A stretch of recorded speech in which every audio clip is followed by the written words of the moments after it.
Produzindo medicamentos há mais de 8 décadas, a União Química está entre as maiores e mais sólidas empresas da indústria farmacêutica nacional. Temos orgulho de ser 100% brasileira cuidando da saúde humana e animal. A união de dedicação com a visão de futuro nos projeta para um lugar de destaque no mercado global. União Química, vocação para a vida. Boa noite, prezados colegas e prezadas colegas, muito bem-vindos para mais um web meeting da Genom SNC.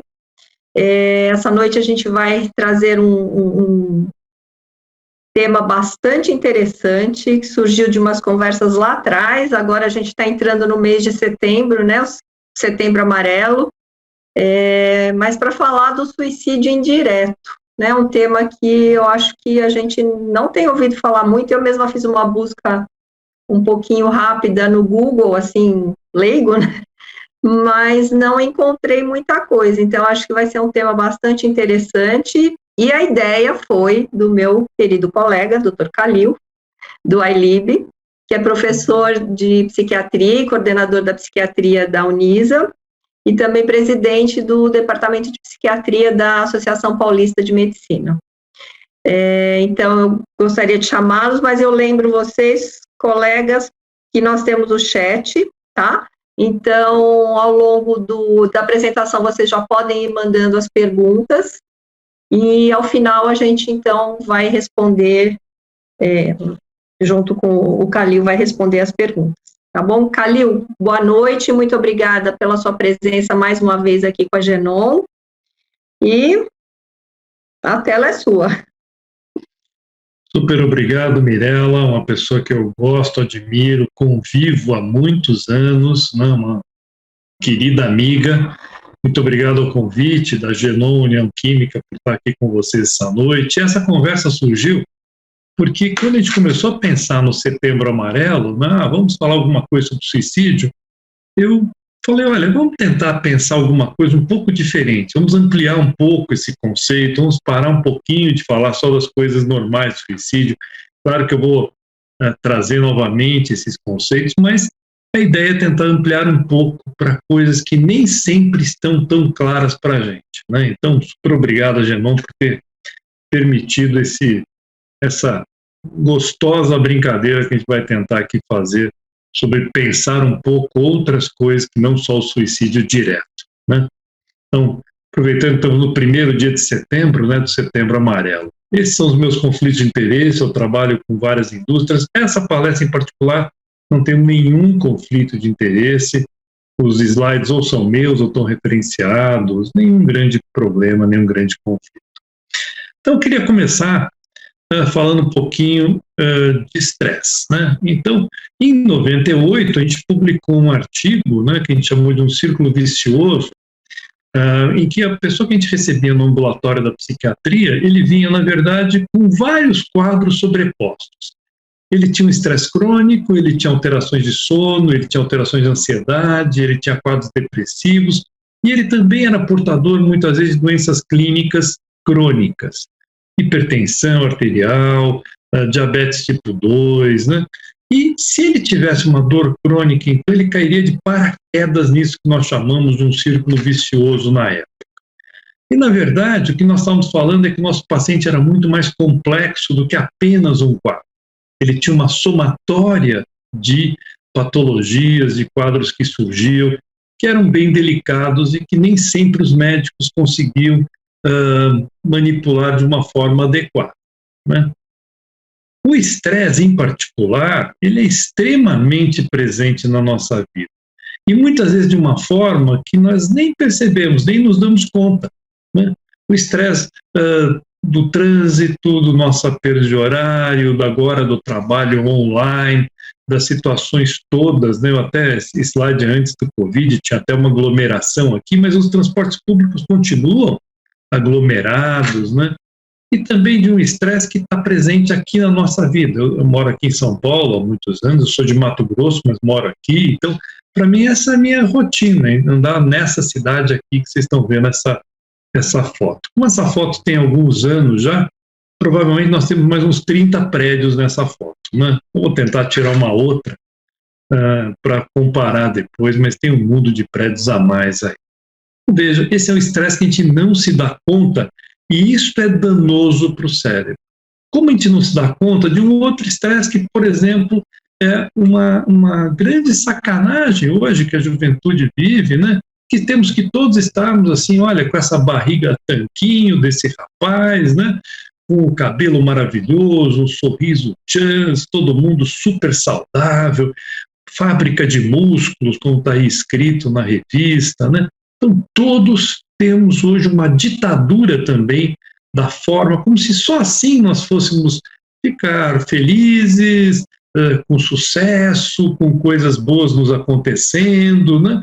Então, veja que grande ditadura que se tornou o mundo, né? Esse estresse até ler uma revista hoje pode ser algo estressante. E eu peguei uma brincadeira aqui com essa atriz, né?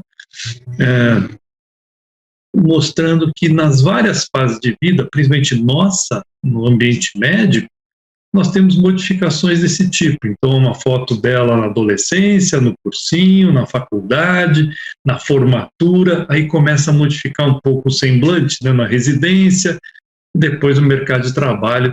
São fotos dessa atriz que tem feito uma série em que ela representa uma médica na Globo. Então, uma série de evoluções que vão acometendo a todos nós e nem sempre a gente percebe esse papel dos estressores, como vão nos modificando ao longo da vida.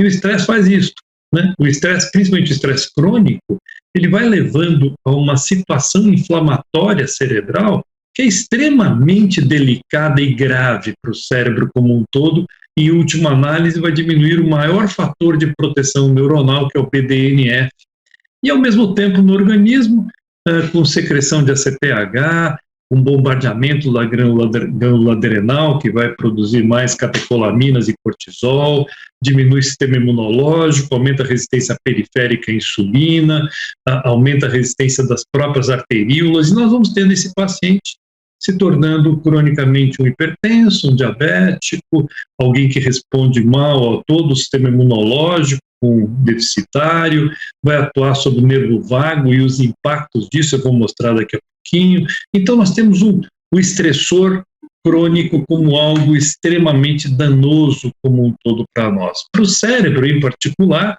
vejam, são fotos, né, de microscopia eletrônica mostrando o neurônio submetido ao estresse, veja como ele faz muito menos ramificações dendríticas, as sinapses estão todas reduzidas, essa conectividade, né? E isto principalmente em duas regiões, que é o hipocampo e o córtex pré-frontal, e que vai impactar muito toda a função cognitiva do indivíduo e todas as funções ligadas ao humor. Então isso impacta muito as pessoas com estresse crônico, né?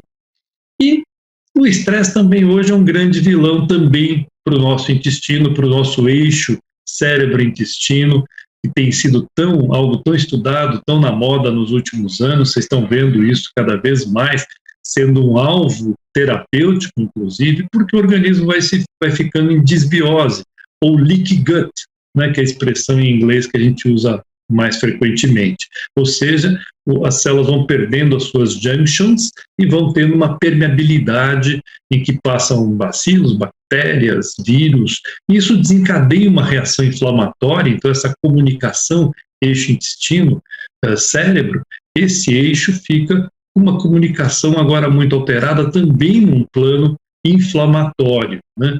Ou seja, a gente já tem vários níveis de comunicação, seja circulatório, seja endocrinológico, seja através de inervação, e aí num sistema inflamatório também muito alterado, quando o organismo entra em disbiose, cronificando ainda mais esse estresse, né?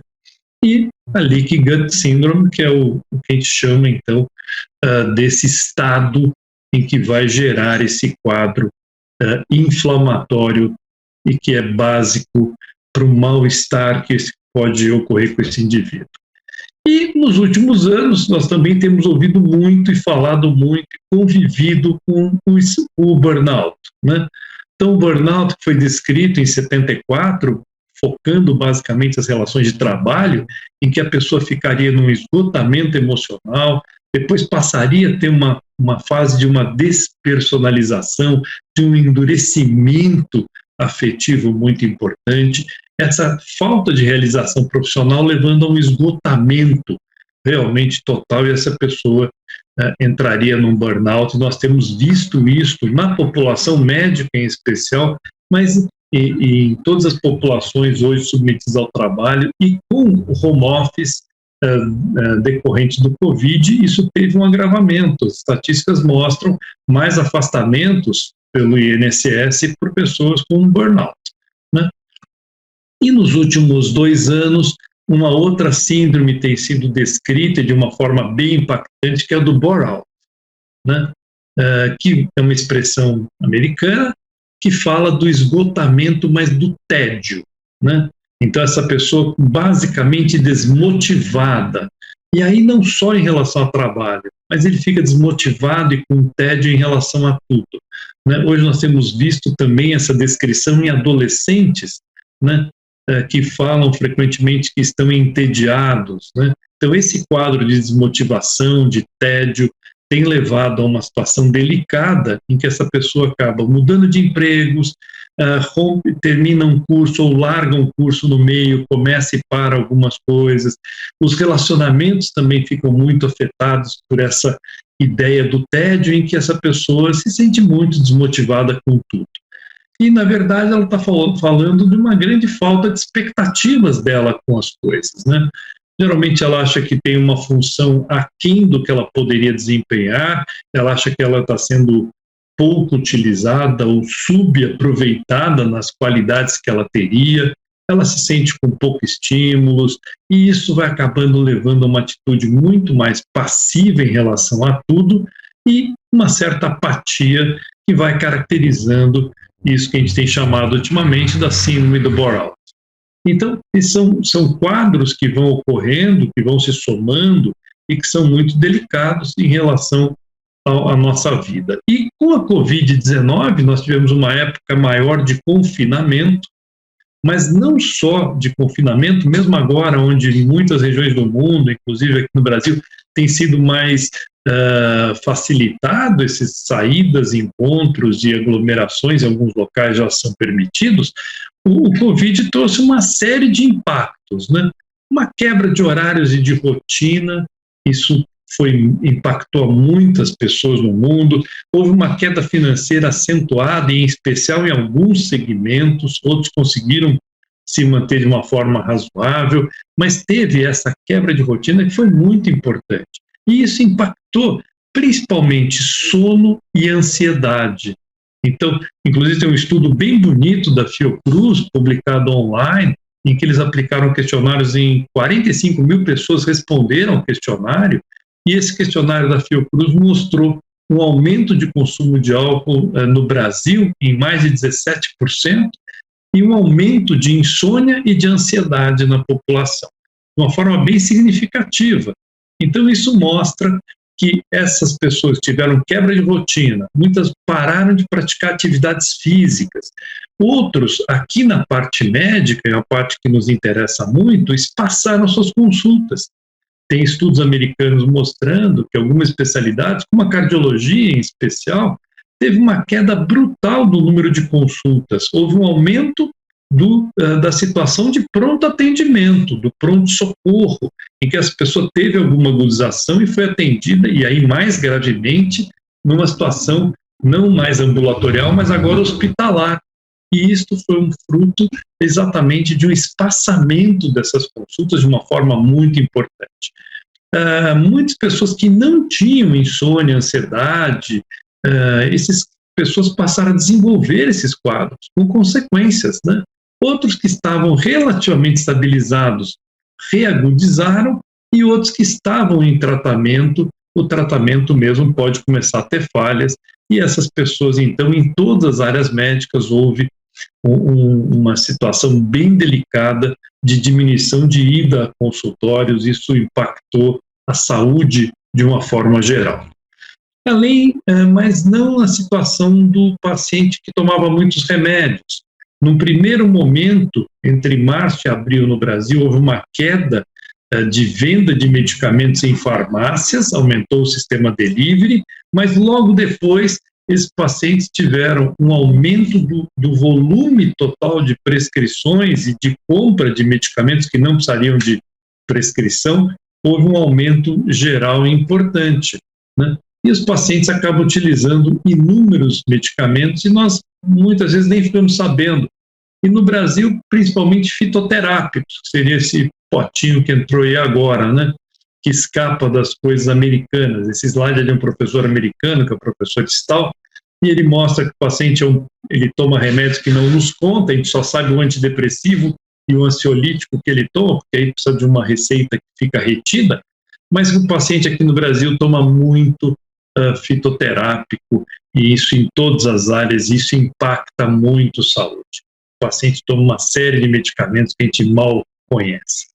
E o suicídio, em particular, ele sempre existiu na história, tem descrição em todas as religiões, você tem descrição em todas as religiões antigas, não há nenhuma que não tenha a descrição de casos de suicídio. Na Bíblia tem, todos os livros trazem isto.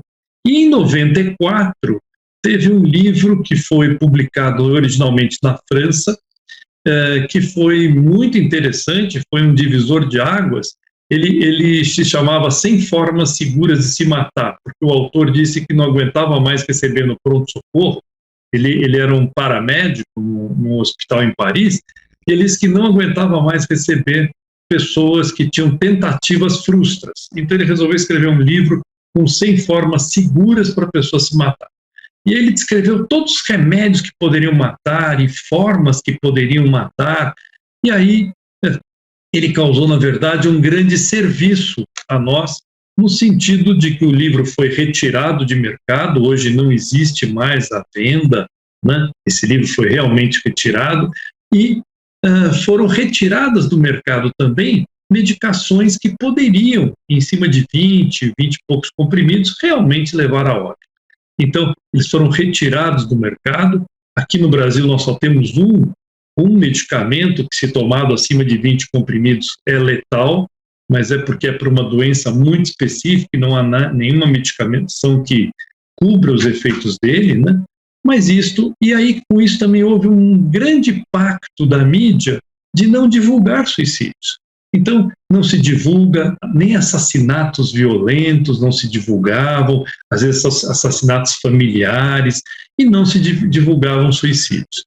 Isso foi rompido nos últimos anos, principalmente pela mídia do celular, em que se comunica isto, e aí as grandes mídias acabam divulgando. Houve, há 2 anos atrás, uma série de suicídios em adolescentes em escolas. E isso foi muito impactante, mas não se tinha como não divulgar, porque as redes sociais destes amigos e colegas, essas redes que eram de colegas da mesma escola, começaram a divulgar, e isso foi amplamente divulgado. Então se perdeu um pouco esse pacto que ocorria na mídia de não noticiar essas situações. No mundo todo tem sido uma epidemia em crescimento, né? Uma grande bola de neve, as estatísticas da OMS mostram isso, né? E o que tem de muito interessante são os estudos que a gente tem feito em relação a quem não concluiu o ato, quem tentou de alguma forma, chegou ao pronto-socorro, foi atendido e não teve o êxito do óbito. Na verdade, a pessoa, na grande maior parte das vezes, queria acabar com o seu sofrimento pessoal e não levava em conta o sofrimento que poderia estar atrelado a quem ficasse, a sua família ou a pessoas próximas, né? Então, levar em conta o sofrimento do outro não existia para essas pessoas. Ele até dizia assim, vários declaravam que as pessoas próximas sentiriam um pouco de dor no início, mas que depois ficaria até aliviado, porque geralmente ele sentia um peso para os outros e não via saída para as suas atitudes. Na verdade, a OMS define como suicídio um óbito que resulta de uma ação ou de uma omissão com a intenção de causar morte. Então, sublinhei isto, pessoal, porque aí não é só um suicídio direto da pessoa que deu um tiro, atirou-se de algum lugar, ingeriu sei lá quanto de remédio, mas também a possível omissão de um cuidado que ela possa ter. Então, a OMS já traz na sua definição que isto também caracterizaria um suicídio, e isto é que muitas vezes escapa do nosso diagnóstico, né? É fácil quando a gente pega um paciente que cometeu um ato violento contra ele mesmo, então, suicidou-se, mas e essa pessoa que começou a omitir ações, né, que poderiam ajudá-la a não falecer? Essa é uma questão delicada.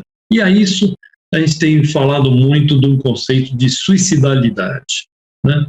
Esse é um conceito que vem basicamente através de um professor, que é o professor David Sheehan, que trouxe esse conceito, né, nos últimos anos, trazendo um contínuo do comportamento suicida, né? Então, em que a pessoa poderia apenas ter uma ideação suicida, isso de uma forma passiva, por exemplo, com parar de cuidar-se. A pessoa que começa a negligenciar seu atendimento, se ele for um diabético, começa a não mensurar sua glicemia, começa a abusar de alimentos que seriam restritos, ou começa, por exemplo, a não tomar toda a medicação antihipertensiva que deveria, ou o antiagregante plaquetário, ou, enfim, ele começa a descuidar-se como um todo. Então, uma ideação suicida que a gente vai chamar de um suicídio indireto, uma ideação suicida passiva. E se contrapondo a uma ideação suicida ativa, em que ele pode fazer um planejamento, ele pode ter tentativas, ele pode preparar-se para o suicídio, né? Então, esse conceito de suicidalidade é um conceito que a gente deveria ter uma forma muito ampla de poder compreender esse movimento, né? Nós temos fatores de risco para o suicídio, eu queria chamar a atenção, em particular, daqueles que são modificáveis, né? Então, muitas doenças mentais, principalmente a depressão, né? A depressão maior é um grande fator de risco. Outras doenças mentais, como o transtorno bipolar, em sua fase depressiva, é um grande fator de risco também. O abuso de substâncias, a desesperança, a insatisfação com a vida, né? Isso são fatores de risco que são muito delicados, né? Então, o Ministério da Saúde trouxe esse alerta já há vários anos sobre os chamados 4Ds de alerta para o suicídio: depressão, o desespero, o desamparo e a desesperança. Mas eu acrescentaria o 5º D, que é o abuso de substâncias. O abuso de substâncias, ele é delicadésimo em relação ao suicídio, ou porque ele pode aumentar a impulsividade, às vezes, sob o uso de alguma substância, ele pode ter uma atitude muito mais impulsiva, ou também de uma outra forma, em que esse abuso de substâncias acaba levando a um outro tipo de suicídio indireto, por exemplo, a dirigir embriagado e poder estar em alta velocidade. E aí eu somaria uma outra questão em relação a isso, que é o uso de energéticos, que aumentou muito nos últimos, talvez, 10 a 15 anos, o uso de energéticos, e que dá uma certa falseada no conceito que a pessoa teria de que, não, eu estou bem, porque eu estou atento, eu consigo dirigir, e, na verdade, ele bebeu muito, vai ficar necessariamente com os reflexos muito lentificados, ele não conseguirá, mas ele tem a sensação de que está bem. E isto, essa associação, por exemplo, tão comum nas noites, né? Então, de álcool mais um energético, faz crescer muito o risco, então, de grandes acidentes, com vítimas muitas vezes fatais, ele mesmo ou a outros. Então, são sinais de alerta delicados. Em relação aos idosos, é um outro grupo de alto risco, né, para suicídio, e principalmente porque eu estou chamando do suicídio indireto. Eles são mais propensos ao isolamento social. Na época da pandemia, isso aumentou muito ainda, né? Houve um aumento muito grande desse isolamento. Muitas vezes eles têm um menor suporte familiar, ou por perda do cônjuge, ou por um distanciamento dos familiares, né? Então, cada filho vai tocando a sua vida, né? Um certo distanciamento. Ele tem uma menor atividade produtiva e de lazer, e isto também impacta muito a sua vulnerabilidade financeira. Poucas pessoas conseguem ter realmente uma quantia, uma certa elaboração ao longo da vida que os permita ter muitos anos aí pela frente de usufruir disso, né?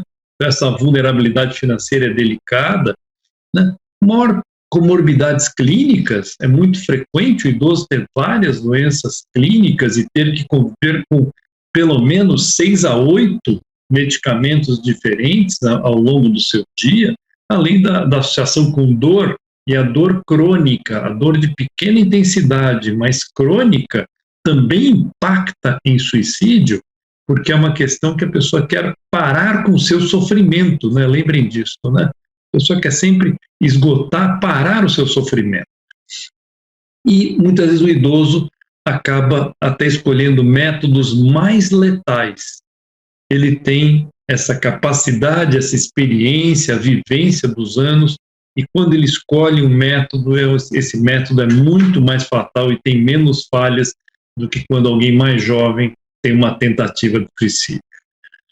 E a depressão é um fator que sempre traz um risco enorme em relação ao suicídio. Então, o que nós deveríamos ficar atentos às pessoas próximas a gente, né? E mesmo a nós mesmos, né? O que nós deveríamos ficar atentos em nós que poderiam sinais, sintomas que poderiam evidenciar a depressão? Mudança de comportamento, aumento da irritabilidade, se for alguém mais jovem, a chamada aborrecência, inversão de horários de sono, redução de ritmos, né, tanto de estudo quanto de trabalho, né, e falta em escola, falta em empresa, falta no plantão, se for um médico, sempre com boas desculpas, rompem relacionamentos afetivos, de trabalho, né?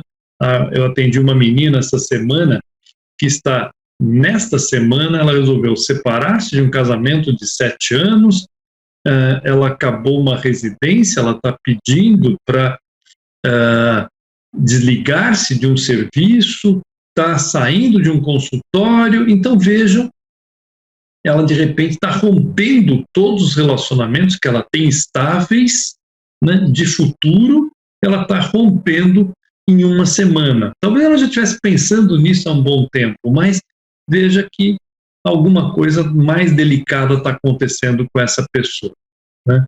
E o abuso de substâncias, né? Esse aqui é um estudo epidemiológico americano, extremamente bem feito, né? E que detecta, na verdade, tudo aquilo que o paciente não nos conta. O paciente não conta tudo que ele abusa.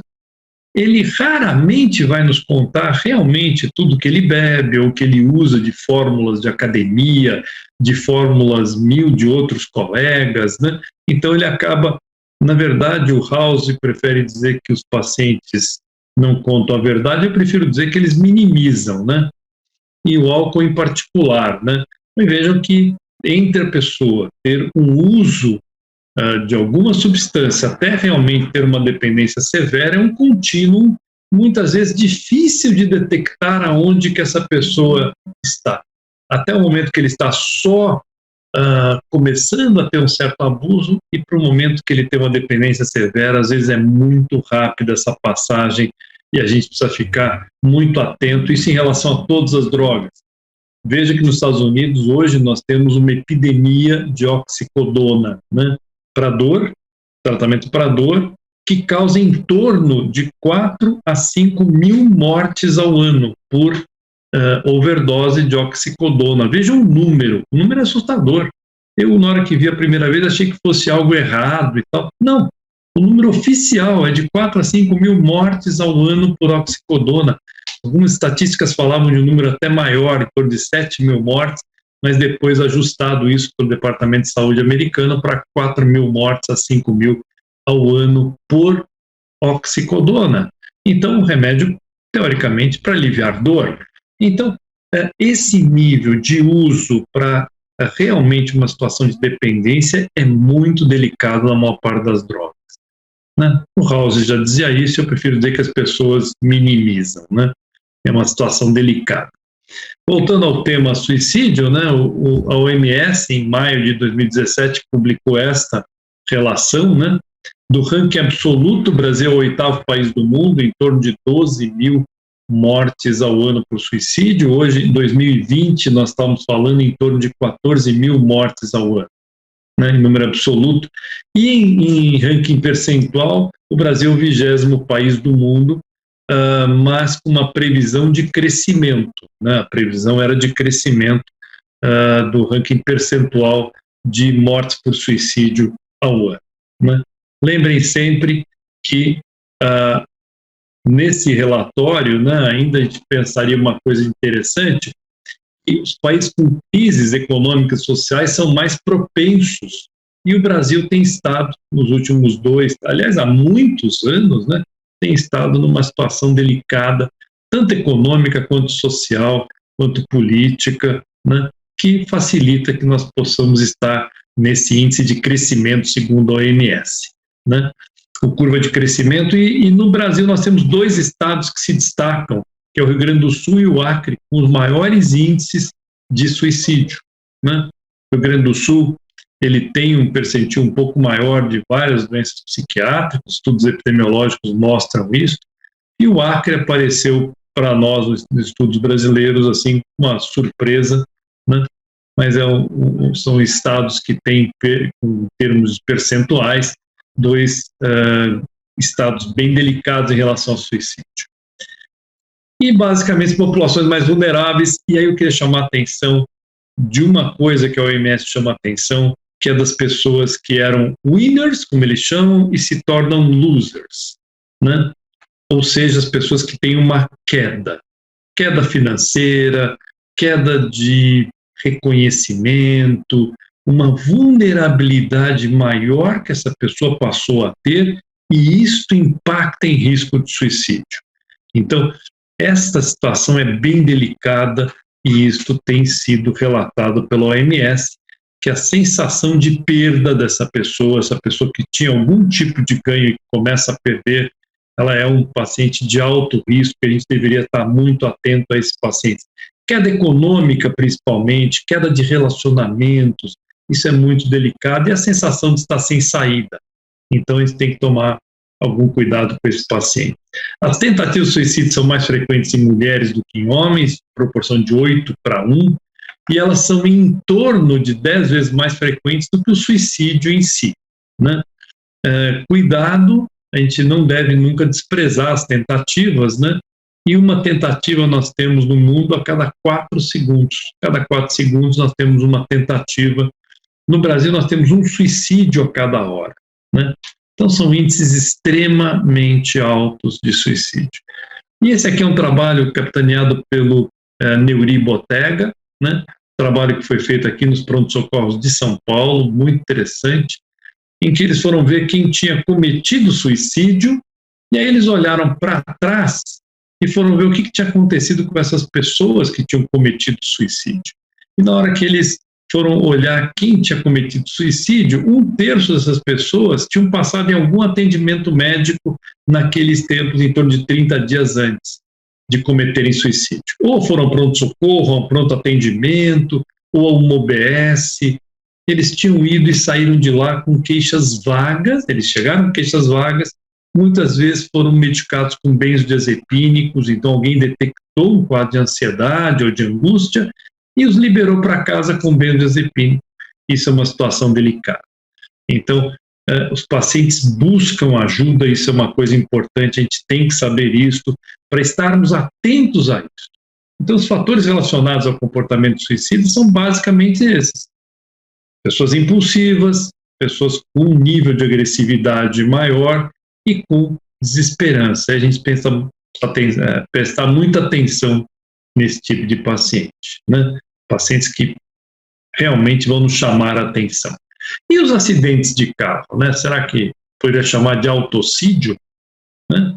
Então, pacientes que vão beber na noite, sair com excesso de velocidade, achando que estão acordados, a gente falou do uso de energéticos no meio da noite, né, que mascarariam essa sensação que o álcool daria, né, no sentido de ficar mais... Eu lembro da minha turma de faculdade de, às vezes, levar alguns colegas para o pronto-socorro para tomar um soro fisiológico, alguma coisa com glicose. Nós levávamos os colegas que ficavam caídos, né, muitas vezes, né? Hoje ninguém mais fica caído, porque o energético evita isso. Então ele bebe mais, ele imagina que está bem, que está em condições de dirigir, de tocar a vida. Na verdade, isso é fruto dos milhares de substâncias energéticas que tem dentro dos chamados energéticos, né? Taurina, creatina, cafeína, uma série de substâncias que o deixam acordado, desperto, porém com reflexos muito alterados, né? E quando suspeitar de um comportamento suicida do nosso paciente, no nosso consultório, acho que isso é importante a gente parar um pouquinho para pensar, né? Por exemplo, quando o paciente começa a espaçar consultas.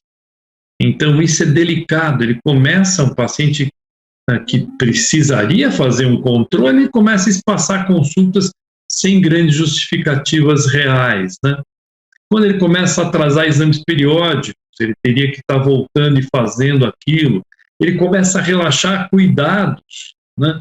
Então ele começa a, por exemplo, parar atividades físicas, ele para de cuidar da sua alimentação, ele começa a alterar a ingestão de medicamentos. Eu já estou bem, eu posso diminuir isso, diminuir aquilo, e ele vai diminuindo por conta. Hoje eu atendi uma moça que parou uma medicação, afinal ela tinha ido para a praia, não levou, ficou 2, 3 dias sem tomar o remédio e não sentiu nada de muito grave, então ela achou que poderia estar parando o remédio, e agora, quando completou 2 semanas dela sem a medicação, ela teve uma situação muito delicada ontem, e aí vem hoje no consultório desesperada, com uma situação muito delicada, com pensamentos realmente muito comprometidos.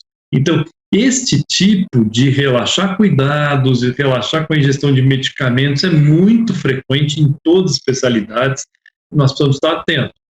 Quando o paciente ou a família nos relata que ele começou a ficar mais largadão, ele começou a não ir para atividades físicas, coisas que ele até podia gostar, como academia ou coisas outras, e o Covid foi muito impactante nisso, porque ele deixou todas as pessoas muito mais isoladas e parou atividades físicas. Para muitas pessoas pararam essas atividades, e lembrem que a atividade física, principalmente aeróbica, produz beta-endorfina, que atua dentro do neurônio pós-sináptico de uma forma muito importante, mantendo o humor, estabilizando o humor. Então, é uma situação delicada. E, basicamente, as alterações de comportamento. Então, eu sempre sugiro que quando você suspeitar de alguma coisa, coloque também um acompanhante que veio junto, algum familiar, alguém para te contar de alterações de comportamento que a pessoa pode estar tendo. E a perda de interesse em se cuidar. Isso é básico e que denota, sim, um comportamento suicida. Então, essa ideia de perder interesse em se cuidar, nós estamos falando, então, da possibilidade de desenvolver um comportamento que seja suicida e que nós temos que detectar. E não esquecer de cuidar do cuidador, né, de cuidar do médico. Então, a gente, às vezes, eu tenho a sensação que nós somos muito bons para cuidarmos dos outros, mas nós nos cuidamos pouco, né? Então, a recomendação para nós seria que nós nos cuidássemos como nós cuidamos de quem nos procura, né? Tentar manter contato com o amigo, religar-se aos próximos, aos familiares, às pessoas que a gente gosta, né? Religar-se às crenças, valores que nós temos, né? E lembrar que esse distanciamento social é imperativo, né? Mas o distanciamento é social e não deve ser emocional. Nós temos que nos manter em contato emocional com quem a gente se importa, com quem a gente gosta, e isto é fundamental para nos manter ativos e com uma boa saúde mental. Então, eu pensaria que a gente cuida dos outros, a gente recomenda sempre para as pessoas fazerem uma série de coisas, gostaria que a gente pudesse também recomendar isso para a gente, né? Atividades físicas, uma dieta saudável, seguir as prescrições, poder meditar, relaxar, conviver mais em família, conviver mais em amigos, isto é fundamental para manter a nossa saúde mental e, quem sabe, a gente puder detectar precocemente comportamentos dos nossos pacientes e nossos que possam chamar atenção para o suicídio indireto.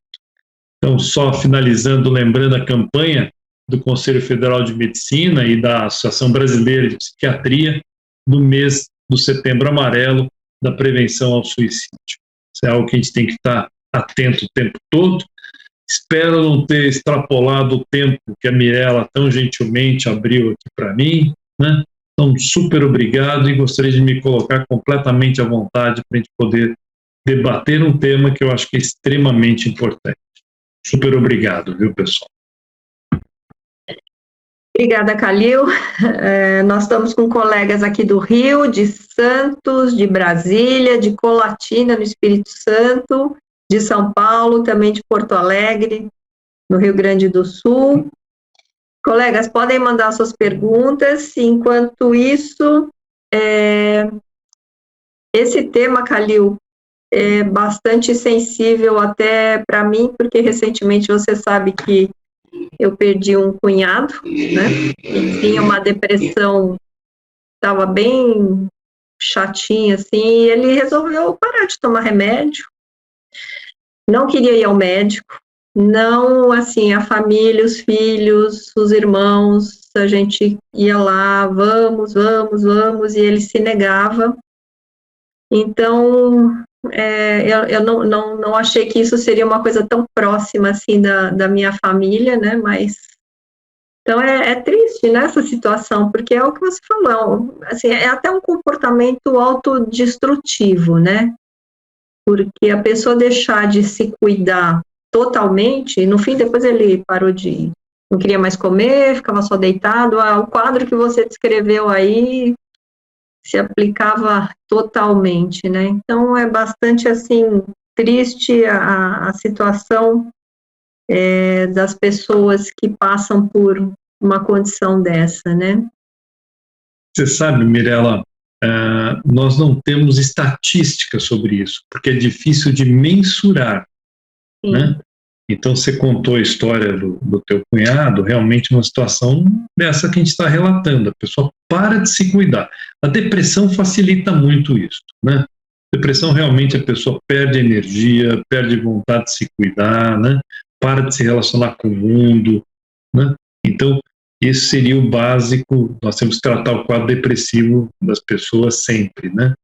Mas, às vezes, nem é tão claro quanto no caso do seu cunhado, mas a pessoa começa a deixar de se cuidar. Imagina você, no teu consultório, você recebe alguém e fala, mas eu não fiz os exames que a senhora pediu, aliás, faz 3 anos que eu não faço exames, né? Você fala, puxa, mas eu estou cuidando aqui de uma hipertensão, diabético, tem um pouquinho de insuficiência mitral, tem sei lá mais o quê. Faz 3 anos que ele não faz exames, ele não mede uma glicemia, ele não faz dieta. Então, quando o paciente ainda está deprimido, é algo que nos chama muita atenção, mas às vezes eles têm uma coisa menor do que algo tão visível e que vai passando por anos, né? Vai passando por anos sem um cuidado. Então, isto nós médicos temos que estar muito atentos, né? O paciente começa realmente a perder esse cuidado básico com ele. Vai perdendo, devagarinho, sabe? E as famílias também vão se acomodando, né? Pouco tempo atrás eu recebi um senhor que tem uma diabetes de difícil controle, usa insulina, acho que 2 tipos de insulina, né? E faz um diabetes realmente de difícil controle.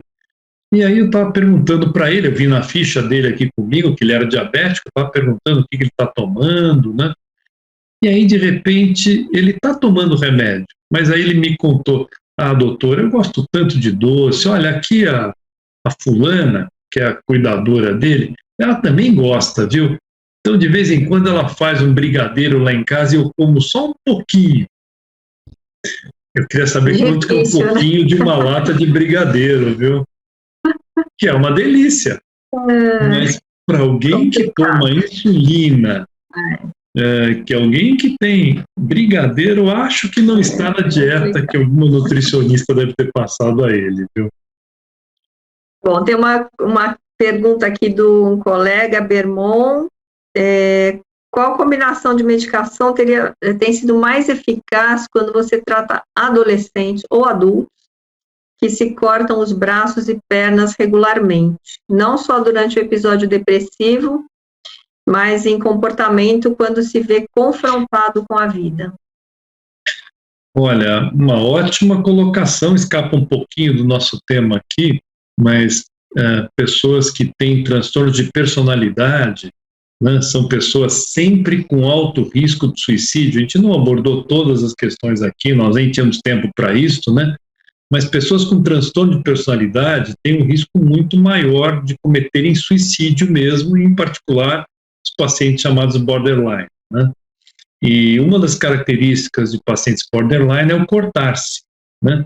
E muitas vezes é onde se faz o diagnóstico, em que ele chega ao pronto-socorro com cortes no braço, cortes às vezes escondidos. Tem muitos que fazem cortes na região da cintura, porque a calça vai esconder, ou se for à praia, o biquíni ou o maiô vão esconder isso. Então, tem pessoas que fazem esse corte em várias formas, e os tratamentos do quadro borderline, até muito interessante, há pouco tempo atrás, acho que há 2 ou 3 semanas, nós tivemos um debate sobre transtorno de personalidade na universidade, e um garoto residente trouxe um trabalho muito interessante, mostrando que além do que a gente já usava, como, por exemplo, aripiprazol, ácido valproico, próprio topiramato, você tem alguns trabalhos já clássicos mostrando que essas medicações têm uma boa ação nesses quadros.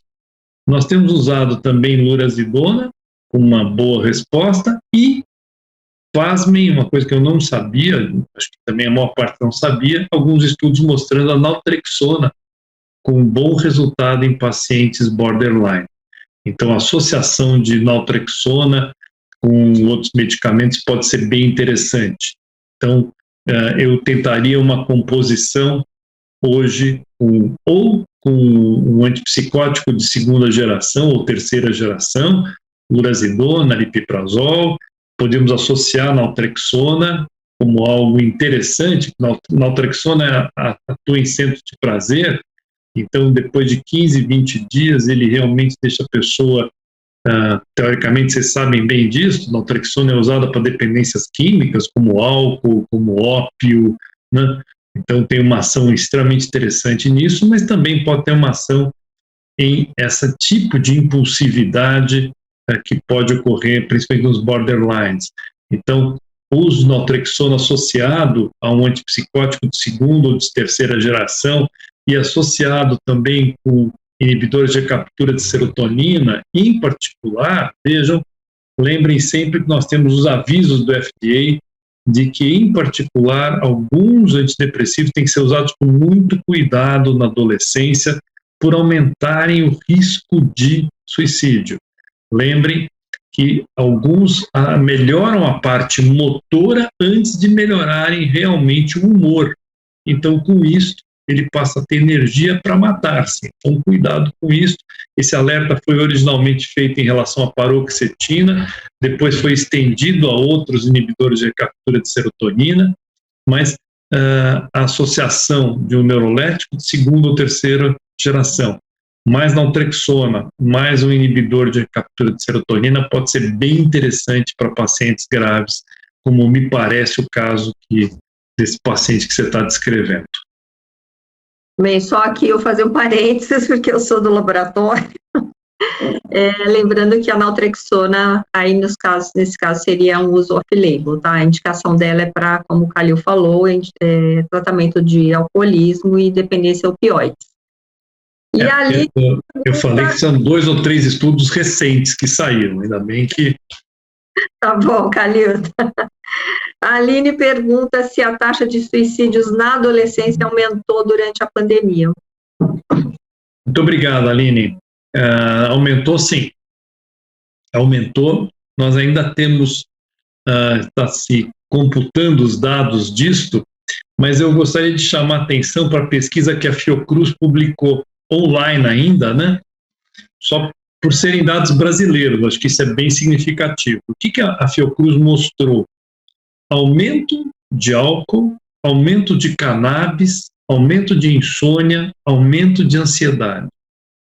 Então, um estudo com 45 mil pessoas que responderam, acho que eles mandaram 200 e tantas mil questionários online, 45 mil pessoas responderam, e mostrou um aumento muito significativo desses quadros. Então, isto pode ter uma inferência de que terão consequências, né? Então, nós temos aumento de álcool, aumento de cannabis, aumento de ansiedade, aumento de insônia. Isso bem marcado na pesquisa Fiocruz. Então, veja, isso acho que chama muito a atenção do que tem acontecido. Os dados brasileiros têm mostrado uma progressão enorme em relação ao suicídio. A ABP tem feito várias campanhas, tem feito vários estudos com isto, e nós temos, sim, detectado esse crescimento. Já era previsto desde 2015, a OMS chamou atenção em 2017 de novo, que o Brasil era um dos países com maior ritmo de crescimento do suicídio, e hoje nós temos a comprovação completa disso. Nós temos, sim, um aumento de crescimento de suicídio, e agora, não só mais nos dois extremos, que era adolescência e idosos, nós temos um aumento de crescente de suicídio, e aí atribuído a situações de desesperança, situações econômicas delicadas, marcadamente em jovens eu estou chamando de jovens, os rapazes de 40, 45 anos.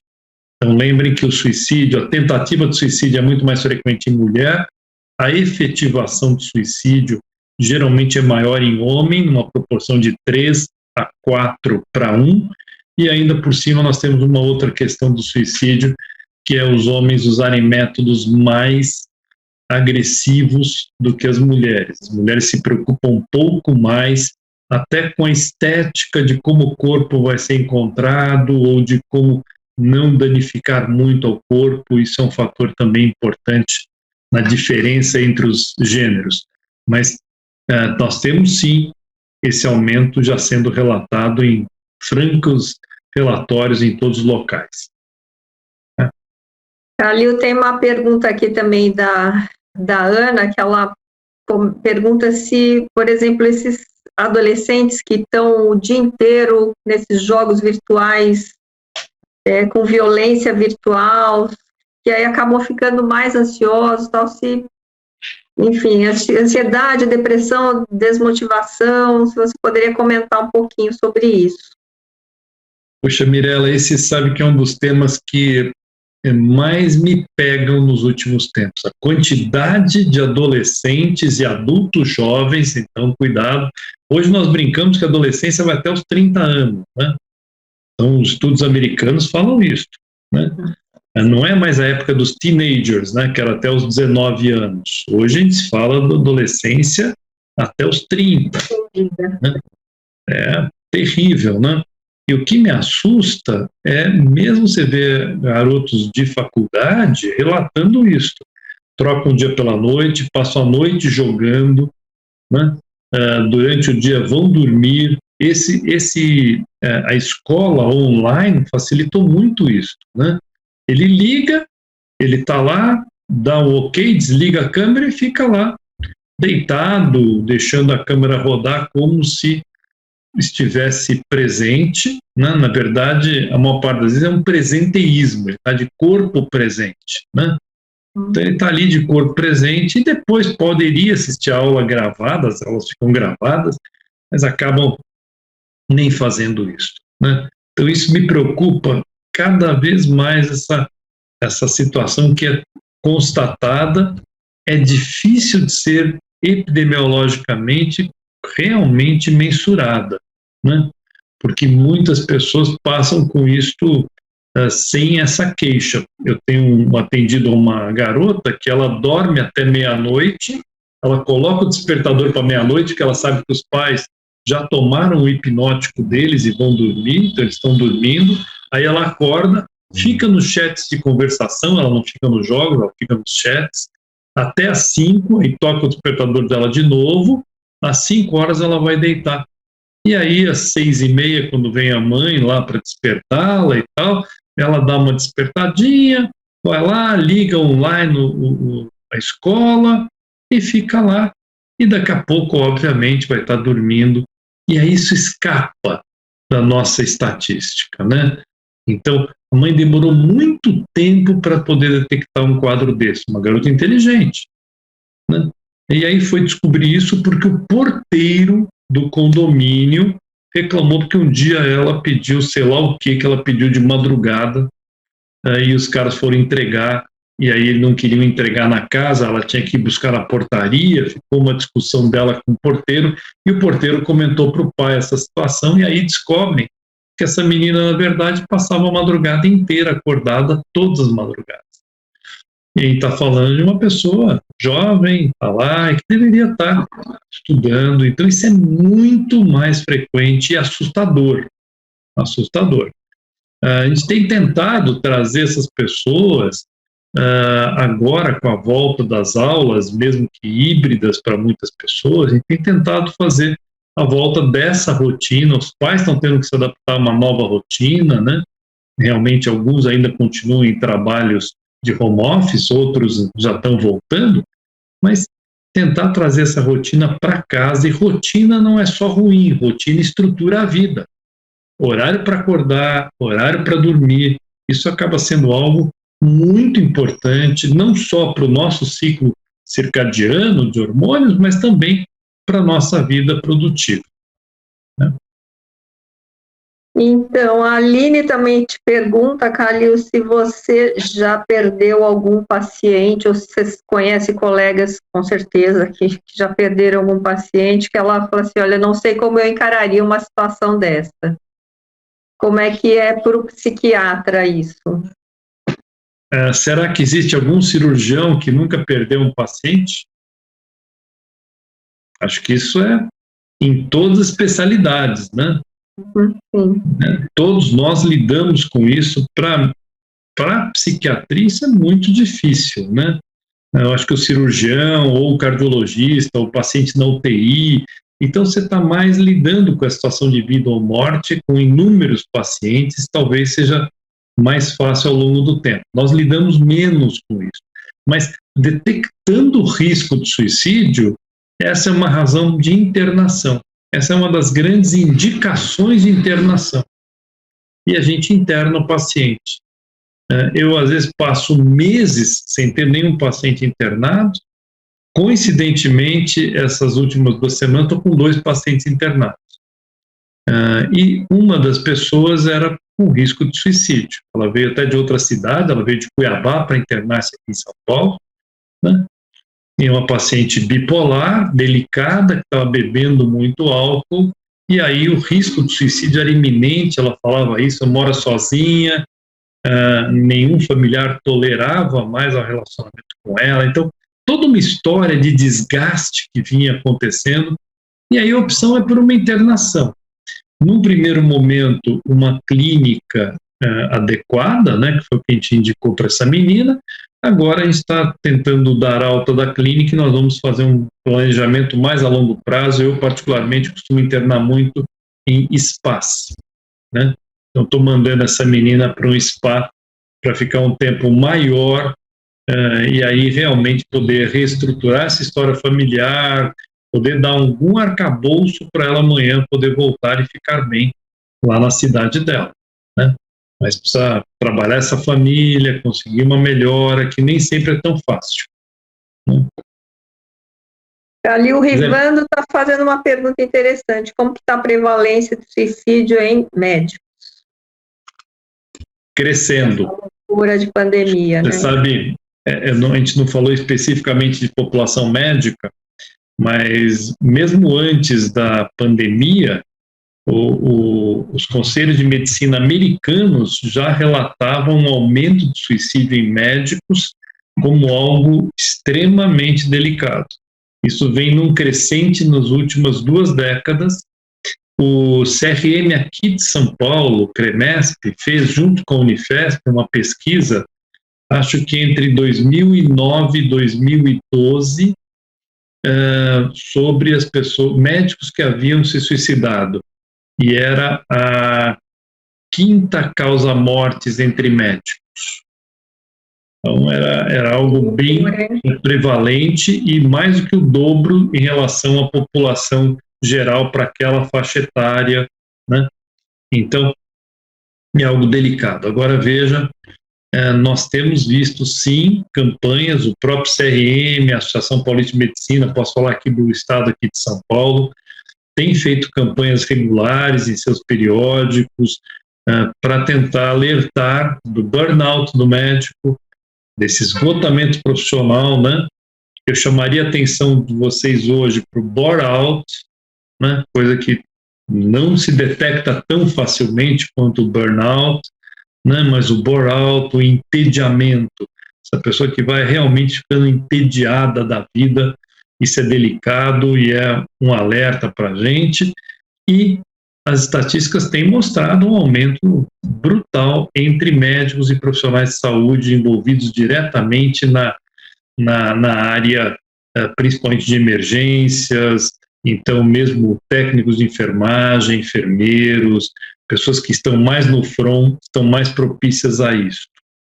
Então é uma situação bem delicada mesmo, você tem toda a razão de chamar a atenção da gente para isso. Eu vou fazer só mais uma pergunta aqui, que a gente já está no horário agora, já são 9 horas. Se você tem notícia desses casos de suicídio coletivo? Olha, há um bom tempo a gente não tem ouvido mais sobre isso, né? Isso foi uma grande moda na década de 70 em particular, né? Final dos anos 60, começo da década de 70, algumas comunidades, né, que eram muito baseadas em algum guru, né, que levavam um grupo e ficavam geralmente em locais mais isolados, e aí o suicídio coletivo teve um certo auge naquela época, final dos anos 60, começo dos anos 70, isso houve alguns casos, principalmente nos Estados Unidos, mas não só nos Estados Unidos, nós tivemos também aqui no interior do Brasil, em uma comunidade em Goiás, nós tivemos no México 2 ou 3 relatos, nos Estados Unidos tomou uma gama muito grande, assim, pela mídia, né? Então ficou muito famoso uma série de quadros que aconteceram lá. E isto é algo que foi bem, bem delicado nessa época. Hoje em dia faz muito bom tempo que eu não escuto sobre isso.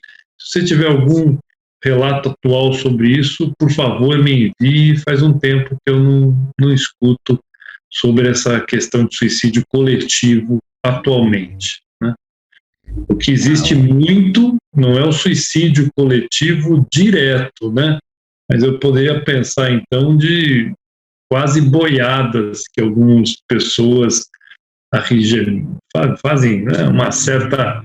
juntam pessoas de um jeito que é um suicídio da individualidade. Acho que isso a gente precisa tomar um cuidado, né? Então, às vezes eu vejo algumas coisas de alguns cultos, algumas pessoas que viram coisas delicadas em que a pessoa para de pensar, né? Vira uma manada. Delicado. Bem, pessoal, eu tenho um monte de pergunta aqui, mas o horário da gente já estourou um pouquinho, então, Calil, eu queria te agradecer muito. Suas palestras são sempre bastante esclarecedoras, o pessoal está te elogiando bastante aqui. E vamos ver se para uma próxima a gente, né, continua com algum tema assim que suscite tantas perguntas e tantas, enfim, as pessoas quererem realmente informações, né? Aos colegas, então, eu agradeço, né, a presença de todos, o interesse, a participação, e espero que a gente se encontre em breve aí para mais um outro web meeting com esses temas que são bastante interessantes, eu acho que para todos nós. Tá bom? Boa noite, então, Calil. Boa noite a todos. Boa noite. Super obrigado, Mirela, Genon, União Química, pelo convite. Obrigado aí a todos pela audiência. Um abraço, pessoal. Boa noite.